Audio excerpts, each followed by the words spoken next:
was in Miami. We're getting the Miami Walk of Fame star for the ride along too, which is really cool. That's awesome. I know, it was so cool for the movie and everybody. And I'm walking by and there's this Miami police officer and he says, "Hey, I think we went to high school together."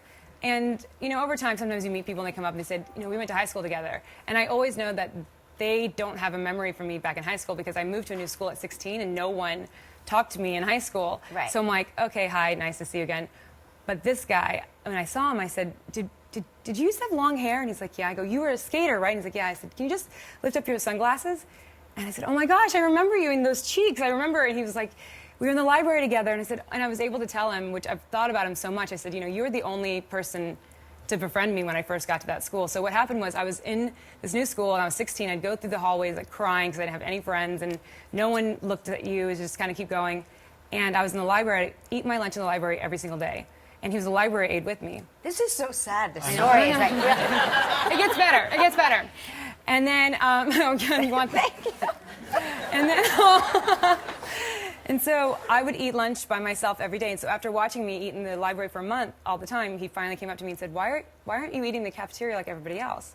And I said, well, it's just, because I don't have anybody to sit with, and it's just more lonely to sit in a room full of people without anyone to sit with than to sit by myself in an empty library. And so after that day, he started, are you okay, Michael?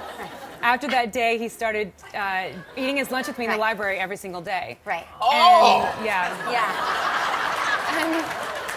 Yeah, it was a real sacrifice for him, I'm sure. Yeah. Meanwhile, the other girls were like, that new girl thinks she's so stuck up because she's beautiful and she eats by herself. Not that it matters what people look like in high school, but like I was wearing big skater pants in high school. I came from Japan where, I don't know why, but that was the fashion then. So I was wearing like big men's t-shirts and I was very invisible. Like everybody else in Oklahoma, they're very pretty. They're very, like they know how to use a curling iron and makeup and everything. And I was just like, I just kind of blended in, and that was really, it's hard when, people don't. Well, you're not blending in anymore, I tell you that. Right. And the great thing is, he's a cop in Miami now. You shot right along to playing a cop in Miami. There he is. And there he is right there. He's so handsome. Yeah. And he's adorable.